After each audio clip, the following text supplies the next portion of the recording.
ಯೇಸುವಿಗೆ ಸ್ತೋತ್ರ. ಇಂದು 17 ಡಿಸೆಂಬರ್ 2025. ಎಲ್ಲರಿಗೂ ಶುಭ ಮುಂಜಾನೆ.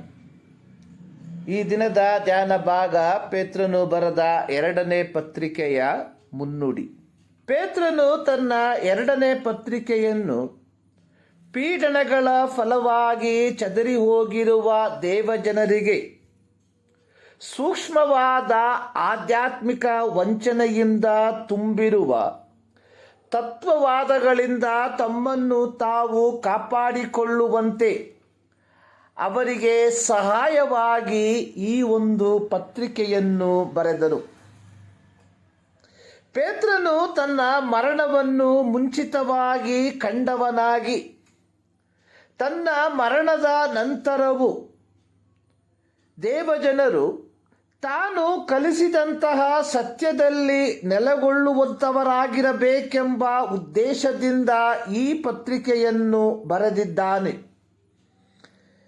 2 ಪೇತ್ರ 1ನೇ ಅಧ್ಯಾಯದ 14ನೇ ವಾಕ್ಯದಲ್ಲಿ ಪೇತ್ರನು ತನ್ನ ಮರಣದ ಕುರಿತಾಗಿ ಬರೆದಿರುವಂಥದ್ದು, ನಮ್ಮ ಕರ್ತನಾದ ಯೇಸು ಕ್ರಿಸ್ತನು ನನಗೆ ತಿಳಿಸಿದ ಪ್ರಕಾರ ಈ ಗುಡಾರವನ್ನು ಕಿತ್ತು ಹಾಕುವ ಕಾಲ ಬೇಗನೆ ಬರುತ್ತದೆಂದು ಬಲ್ಲೆನು.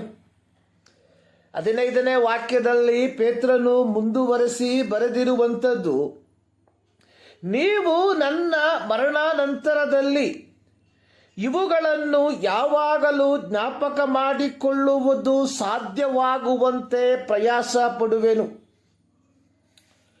ಪೌಲನು ಎಫೆಸ ಸಭೆಯ ಹಿರಿಯರನ್ನು ಮೆಲಿತೆಗೆ ಕರೆಯಿಸಿ ಸಭೆಯ ಹಿರಿಯರಿಗೆ ಹೇಳಿದ್ದು, ನಾನು ಹೋದ ಮೇಲೆ ದುರ್ಬೋಧಕರೆಂಬ ಕ್ರೂರ ತೋಳಗಳು ನಿಮ್ಮೊಳಗೆ ಬಂದು ವ್ಯತ್ಯಾಸ ಬೋಧನೆಯನ್ನು ಮಾಡಿ ಜನರನ್ನು ತಮ್ಮ ಹಿಂದೆ ಎಳಕೊಳ್ಳುವರು.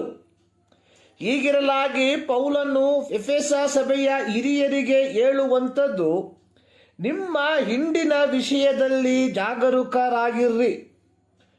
ಅಪೊಸ್ತಲರ ಕೃತ್ಯ 20ನೇ ಅಧ್ಯಾಯದಲ್ಲಿ ಇದನ್ನು ನಾವು ಕಾಣುತ್ತೇವೆ. ಪೇತ್ರನು ತನ್ನ 2ನೆಯ ಈ ಒಂದು ಬರವಣಿಗೆಯ ಮೂಲಕ ಸಭೆಯಲ್ಲಿ ನುಸುಳುತ್ತಿದ್ದಂತಹ ದುರ್ಬೋಧನೆಯನ್ನು ಅಥವಾ ಸೈತಾನನ ಸಿದ್ಧಾಂತಗಳನ್ನು ಬಹಿರಂಗಪಡಿಸುವವನಾಗಿದ್ದಾನೆ. ಪೇತ್ರನ ಕಾಲಕ್ಕಿಂತಲೂ ಈ 21ನೇ ಶತಮಾನದ, ಅಂದರೆ ನಾವು ವಾಸಿಸುತ್ತಿರುವ ಈ ಕಾಲ ಅನ್ನುವಂಥದ್ದು ದುರ್ಬೋಧನೆಯು ಸಮೂಹ ಮಾಧ್ಯಮದ ಮೂಲಕ ತ್ವರಿತ ಪ್ರಗತಿಯ ಫಲವಾಗಿ ಕಾಳ್ಗಿಚ್ಚಿನಂತೆ ವ್ಯಾಪಿಸುತ್ತಿರುವಂಥದ್ದನ್ನು ನೋಡುವವರಾಗಿದ್ದೇವೆ. ಇವರಿಗೆ ವೈಯಕ್ತಿಕವಾಗಿ ಜನರ ಮೇಲೆ ಯಾವ ಹಿಡಿತವೂ ಇರುವುದಿಲ್ಲ. ಇವರ ಗುರಿ ಎನ್ನುವಂಥದ್ದು ಜನರನ್ನು ಮಾತಿನಿಂದ ಮೋಡಿ ಮಾಡಿ ಅವರಲ್ಲಿರುವ ಆರ್ಥಿಕತೆಯನ್ನು ಕಸಿದುಕೊಳ್ಳುವುದು ಮತ್ತು ಅವರು ಯಥಾರ್ಥವಾದ ಸುವಾರ್ತೆಯನ್ನು ಕೇಳಿಸಿಕೊಳ್ಳದ ಹಾಗೆ ಮಾಡುವಂಥದ್ದು ಆಗಿದೆ.